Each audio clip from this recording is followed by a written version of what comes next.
ஆக்சுவலாக ஹலாலுங்கிறது என்ன?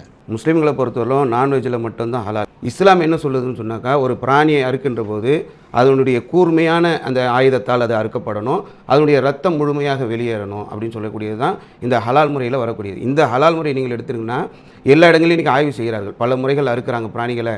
எந்த முறையில் அறுத்தால் அது சரியான ஒரு நிலை என்றதை ஆய்வு செய்யும்போது மூளை, இதயம் ஒவ்வொரு பிராணிக்கும் இருக்கக்கூடியது. இந்த தொண்டை பகுதியில் செல்லக்கூடிய அந்த நரம்புகள், இரத்த நாளங்கள், இது முதல்ல அறுபடுகின்ற போது உடனடியாக அந்த மூளைக்கு போகக்கூடிய தகவல்கள் கட்டாகுது. வலியை உணரக்கூடிய அந்த நிலை பிராணிகளுக்கு இல்லை.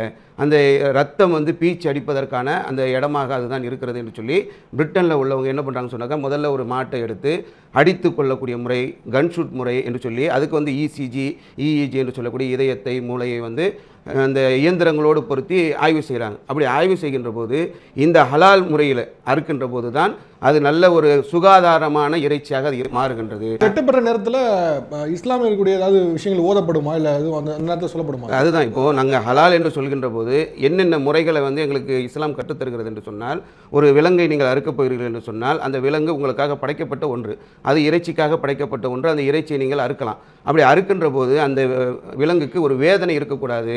கத்தி இருக்கிறது என்று சொன்னால் அது கூர்மையான ஆயுதமாக இருக்க வேண்டும். அந்த ஒரு வினாடி 2 வினாடிகளுக்கு தான் அதனுடைய அந்த வேதனை என்பது அதுக்கு உணர்த்தப்படணும் என்ற அளவுக்கு அதில் சட்டங்கள் சொல்லப்படுகிறது. அதே போல் இந்த அறுக்கக்கூடிய முறைகளையும் பல இடங்களில் நமக்கு சொல்கின்ற போது எப்படி அறுக்க வேண்டும் என்று சொல்லும்போது இறைவனுடைய பெயர் கூறி அறுக்க வேண்டும். இவ்வளோதான். பெரிய அதில் துவா, பெரிய அதுக்காக சடங்குகள் அப்படியெல்லாம் கிடையாது. இறைவனுடைய பெயர் கூறி அது அறுக்கப்பட வேண்டும் என்பது அதில் உள்ளது. இதை நீங்கள் எடுத்து பார்த்தீர்கள் என்று சொன்னால், நம்ம இந்தியாவில் எடுத்தோம்னு சொன்னாக்கா, இப்போ இந்த பிரச்சனைக்கு பிறகு டாக்டர் வீணா சத்ருன் அவங்க பிபிசிக்கு பேட்டி கொடுத்துருக்குறாங்க. ஹலால் முறையான இறைச்சி என்பது தான் சரியான ஒரு முறை, அதை எல்லாருமே நம்ம பின்பற்றணும் என்று சொல்லியிருக்கிறாங்க. தமிழகத்தை சேர்ந்த டாக்டர் நவீன் பாலாஜி, இப்போ கூட நீங்கள் யூடியூப்பில் போட்டிங்கனாக்கா வரும். அவங்க என்ன சொல்கிறாங்கனாக்கா, நான் இந்துக்களுக்கு பரிந்துரை செய்கிறேன். இந்துக்கள் அறுக்கக்கூடிய அந்த பிராணி என்பது ரத்தம் உள்ளுக்குள்ளேயே அது போய் அப்படியே நின்றுறது. அந்த பதிவுகள், வேதனை பதிவுகள் அந்த இறைச்சியில் பதிவு செய்யப்படும். முஸ்லீம்கள் அறுக்கக்கூடிய இந்த ஹலால் முறையில் நீங்கள் அறுக்கின்ற போது இறைச்சி தூய்மையானதாக, சுகாதாரமானதாக, ரத்தம் அந்த வெளியேற்றப்பட்டதுனால உங்களுக்கு நல்ல ஆரோக்கியமான ஒரு நிலையில் அந்த இறைச்சி வேணுன்னா கூட அந்த வீடியோ கூட உங்களுக்கு இப்போ ப்ளே பண்ணி காட்டலாம். நவீன் பாலாஜி அவங்க அது தெளிவாக சொல்கிறாங்க. அந்த ரத்தம் ஓட்டப்படணும்.